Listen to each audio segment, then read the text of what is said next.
रामेश्वर नजीक शिवकांची व विष्णुकांची म्हणून 2 गाव आहेत. एक वेळ असे झाले की सरकारातून हे दोन्ही गाव वैष्णवास इनाम होते. पुढे असे झाले की सरकारातून गावाचे इनामासंबंधीचे कागदपत्र हजर करावे, न केल्यास दोन्ही गाव जप्त केले जातील, असा हुकूम वैष्णवास झाला. वैष्णवांनी अधिकाऱ्यास कळवले की इनामासंबंधीचे कागदपत्र आमच्याजवळ नाही. पुढे ते दोन्ही गाव सरकार जप्त होऊन उत्पन्नही सरकार जमा झाले. वैष्णवाच्या डोळ्यावर जो जहागिरीचा धूर होता तो नाहीसा करून सर्वजण चिंतेत पडले. काही उपाय सुचेना. त्यावेळी श्री स्वामी समर्थांची स्वारी शिवकांचीत होती. त्यावेळी ते सर्व वैष्णव श्रीच्या दर्शनास आले व साष्टांग नमस्कार घालून प्रार्थना करू लागले की महाराज, हे 2 गाव वंशपरंपरेने आम्हास इनाम मिळाले होते, परंतु त्या इनामासंबंधीचे आमच्याजवळ सनदा किंवा कागदपत्र नसल्याने दोन्ही गाव सरकार जमा झाले. महाराज, आमची उपासमार होत आहे, तरी या संकटास काहीतरी उपाय सांगा, अशी प्रार्थना करून सर्वांनी श्रीचे पाय धरले.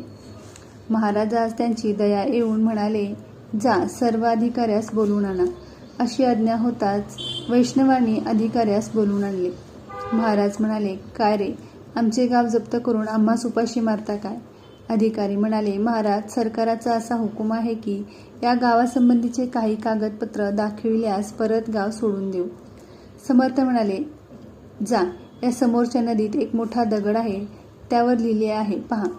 नंतर तो दगड अधिकाऱ्याने काढून वाचू लागले. तो शंका संवत्सर, मास तीथ, वार मूळ, पुरुषाचे नाव, कोणी कोणास इनाम दिले, का दिले, अशी सर्व हकीकत त्या दगडावर लिहिलेली पाहून सर्वांस आश्चर्य वाटले. अधिकाऱ्यांनी श्री साष्टांग नमस्कार घालून प्रार्थना केली की आम्ही जप्त केलेले गाव सोडून दिले आहे, असे सांगून सर्व अधिकारी निघून गेले. वैष्णवांनी पुष्कळ प्रकारे श्रीची स्तुती करून षोडशोपचारे पूजा नैवेद्य केला व स्वामीनामाचा जय जयकार करीत ते आनंदाने घरी गेले. कुक्कुबाई, जहागीरदार आणि चूरमा लाडूचे भोजन. एक वेळ महाराज साधन दुबनीस गेले होते. बरोबर 150 सेवेकरी असून हा गाव अक्कलकोटपासून नजीकच आहे. त्या गावी एक मोठी टेकडी असून तीवर एक फकीर राहत होता. त्याच ठिकाणी श्रीचा मुक्काम पडला.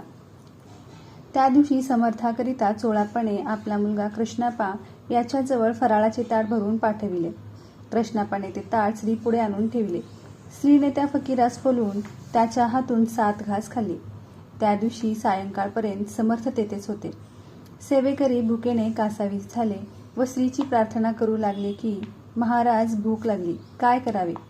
समर्थ म्हणाले, उपाशी का मरता? चूरमा लाडू इथेच खा. इतक्यात सर्व सामुग्री घेऊन हैदराबादचे जहागीरदार कुक्कुबाई आपल्या परिवारासह पुत्राचे जावळ काढण्याकरिता आले. श्री साष्टांग नमस्कार घालून कुक्कुबाई उभे राहिले. महाराज म्हणाले, आमची पोरे उपाशी आहेत. असे श्रीचे वचन ऐकताच त्यांनी सर्व सेवेकऱ्यास व यात्रेकरूस लाडवांचा फलाहार इथेच घातला. दुसरे दिवशी पुत्राचे जावळ काढून षोडशोपचारे पूजा केली. 3 दिवसापर्यंत निरनिराळ्या पक्वानाचे भोजन सेवेकरी यात्रेकरी जो येईल त्यास असे मुक्तद्वार ठेविले. शेवटी सेवेकऱ्यास दक्षिणा देऊन संतोष केले व श्रीची आज्ञा घेऊन आपल्या गावी गेले. बापूराव कुलकर्णी यांचे कंठछिद्र बरे केले.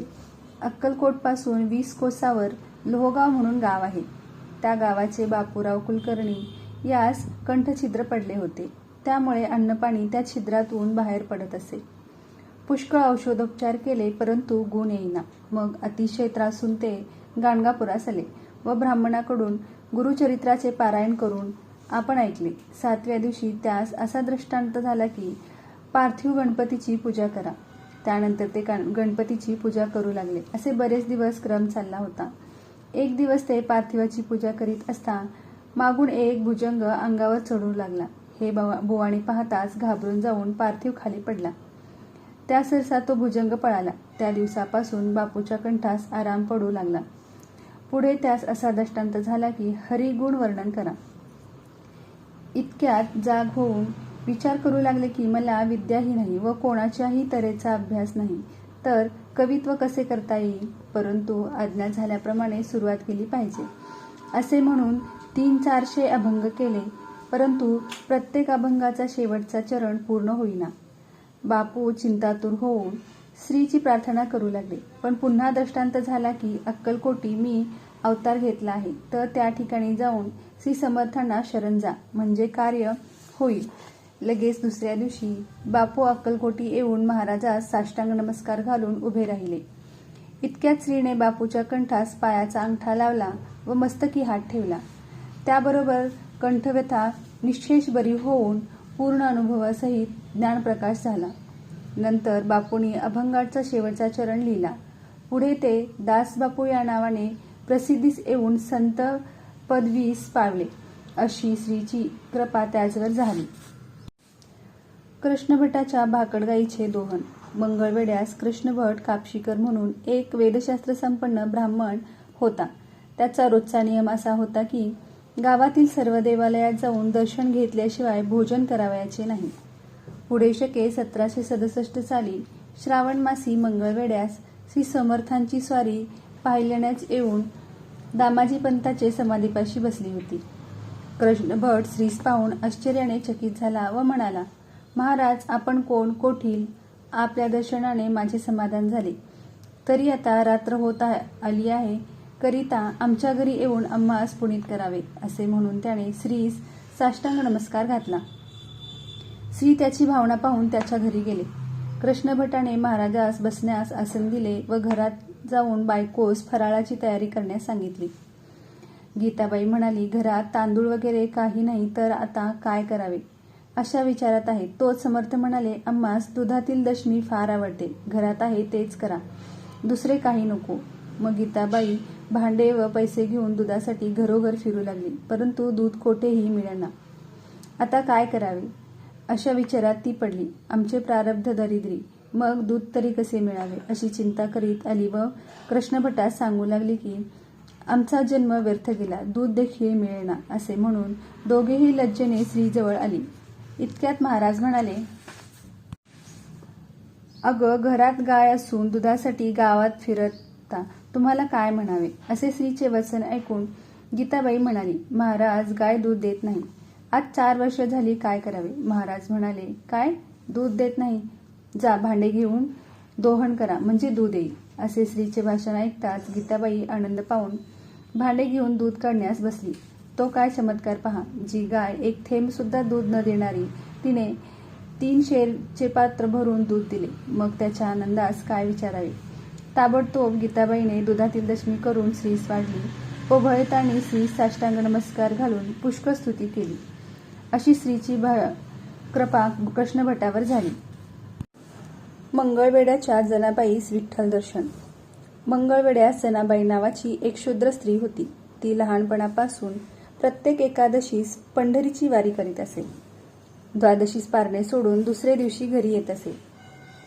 असा नियम पुष्कळ वर्ष चालला होता. एक वेळ ती आषाढीची वारीस जात असता पाऊस जोराने पडू लागला. भयंकर वारा सुटून वीज कडकडू लागल्या. पुढे चालण्यास मार्ग दिसेना. थंडीने अंग थरथर कापू लागले. अशा स्थितीत जनाबाई कडेवर मुलगी व डोकीवर बोजा घेऊन म्हणाली, सांभाळ ग माय विठ्ठले. असा नामाचा जय जयकार करीत ती निघाली. वाटेत जिकडे तिकडे भयान भासू लागले व ती घाबरून एका वृक्षाखाली बसली. तो समोरच महाराज एका वृक्षाखाली बसलेले दिसले. ते थंडीने थरथर कापत असून निर्भयपणे आनंदाने हसत होते. जनाबाईने पुढे जाऊन पाहिले. तो मंगळवेढ्याच्या अरण्यात असलेले स्वामी असे पाहून श्री साष्टांग नमस्कार घालून ती प्रार्थना करू लागली की महाराज, आजपर्यंत विठ्ठलाची वारी चुकली नाही, परंतु आज हे विघ्न उत्पन्न झाले, काय करावे. समर्थ म्हणाले, पंढरपुरीच विठ्ठल आहे आणि इतर ठिकाणी नाही की काय. बाईजणे, परमात्मा सच्चिन्मय तुझ्या हृदयी पहा ग, तुझ्याजवळ अखंड विठ्ठलाचा वास आहे. असे म्हणून महाराज कटीवर हात ठेवून उभे राहिले. तो जणीला प्रत्यक्ष विठ्ठल रूप दिसू लागले. जणीस आश्चर्य वाटून ती म्हणाली, महाराज, आपण प्रत्यक्ष चालते बोलते पांडुरंग असून या दीनदासी कारणे दर्शन दिले. महाराज, माझ्या शरीराच्या वाहना करून जरी आपल्या पायात घातल्या तरी हे उपकार फिटणार नाहीत. असे म्हणून तिने श्री साष्टांग नमस्कार घातला. पुढे जनाबाईने पंढरीची वारी सोडून प्रत्येक एकादशीस अक्कलकोटची वारी धरली. अशी श्रीची कृपा जणीवर झाली. मोहोळच्या ब्राह्मणाचा मुलगा जिवंत केला. शके 1775 साली श्रावण महिन्यात श्री समर्थ पंढरपुरास आले. तेथून काही दिवस मोहोळ होते. त्या गावात एक ओढा आहे. त्या ओढ्याच्या दरडीत एक गुहा असून दारावर एक मोठा दगड आहे. त्या गुहेत महाराज राहत असत. एक वेळ असे झाले की मोहोळच्या एका सत्वसंपन्न ब्राह्मणाचा मुलगा अकस्मात वायू होऊन मरण पावला. त्या ब्राह्मणाने व त्याच्या स्त्रीने रडून रडून आकांत केला व ईश्वराचा धावा करून ती दोघे अळू लागली. त्यांचे ते दुःख पाहून गावातील लोकांस फार वाईट वाटले. लोक ब्राह्मणाची समजूत करून म्हणाले की गावात एक संन्यासी फिरत असतात. ते फार तेजस्वी असून सत्पुरुष दिसतात, तर त्यास ही हकीकत जाऊन सांगा, म्हणजे ते काहीतरी उपाय करतील असे वाटते. नंतर तो ब्राह्मण स्त्रीचा शोध करीत फिरू लागला, परंतु पत्ता लागेना व निराश होऊन परत घरी येण्यास निघाला. इतक्यात एक बाई समोर येऊन म्हणाली, चला तुम्हा श्री स्वामी समर्थ दाखविते. असे सांगून त्या ब्राह्मणास बरोबर घेऊन ती गुहेजवळ आली व सांगू लागली की या गुहेत समर्थ बसलेले आहेत, हाक मार. नंतर तो ब्राह्मण श्रीची पुष्कळ प्रार्थना करून देवा धावा आता असे म्हणून गुहेपाशी गडाबडा लोळू लागला. जशी द्रौपदीची लज्जा रक्षण करण्याकरिता भगवंताने धाव घेतली, तशी त्या ब्राह्मणाची करुणापार हाक ऐकून महाराज समाधी सोडून धावत गुहे बाहेर आले व ब्राह्मणास हात धरून म्हणाले, भटजी तुमच्या मुलास नीट घोड्यावर बसवून समुद्र तीराकडे पाठवा. या शब्दाचा अर्थ कोणास कळेना. ज्या बाईने समर्थास दाखवले ती म्हणाली, भटजी तुमचा कार्यभाग झाला, घरी जा असे सांगून ती बाई निघून गेली. ब्राह्मण श्री साष्टांग नमस्कार घालून घरी येऊन पाहतो तो मुलगा उठून बसलेला. मग काय विचारता. ब्राह्मणास परमानंद होऊन मुलास वस्त्रालंकार घालून घोड्यावर बसविले आणि श्रीच्या दर्शनास गेले. गुहेजवळ येऊन श्री समर्थास साष्टांग नमस्कार घालून पुष्कळ स्तुती करून श्रीची षोडशोपचार पूजा केली व ब्राह्मण भोजन घालून सर्वांनी श्री समर्थांचा जय जयकार केला. पुढे तो ब्राह्मण स्वामी भक्ती करून ही परसुखास पावला. मोहोळच्या शिल्पकारास मल्हारी दर्शन. मोहोळ गावी एक शिल्पकार होता. त्याचा रोजचा नियम श्रीचे दर्शन घेतल्याशिवाय भोजन करायचे नाही. असा क्रम सतत 4 महिने चालला होता. एक दिवस तो श्रीच्या दर्शनात जात असता मनात असा विचार आला की आमचे कुलदैवत श्री मल्हारी मार्तंड म्हाळसाकांत कैलासपती शिवाचे दर्शन व्हावे. असा विचार करीत तो समर्थाच्या दर्शनास आला. दर्शन घेऊन उभा राहिला तो महाराज अंतसाक्षीत्वाने त्याचा हेतू जाणून म्हणाले, अरे तुझ्या मनात आहे ते आता प्रत्यक्ष पहा. असे म्हणून जटाभस्मांकित शिवस्वरूप त्यास दिसू लागले. शिल्पकाराचे देहभान नाहीसे होऊन तो समर्थास साष्टांग नमस्कार घालून म्हणाला, हे शिव भगवान, आज माझ्या 42 कुळाचा उद्धार झाला. हे गंगाधरा, हे पिनाकपाणी, हे शिवमल्हारी, हे सद्गुरु स्वामी, आता माझा अनाथाचा उद्धार करा. असे म्हणून तो हात जोडून उभा राहिला. महाराज म्हणाले, जा आता आमचे भजन पूजन कर, सर्वभूती भगवत भाव ठेव, म्हणजे तुझा उद्धार होईल. असा आशीर्वाद देऊन समर्थ निघून गेले. नंतर शिल्पकार श्री स्वामी भक्ती करून ही परसुखास पाविला.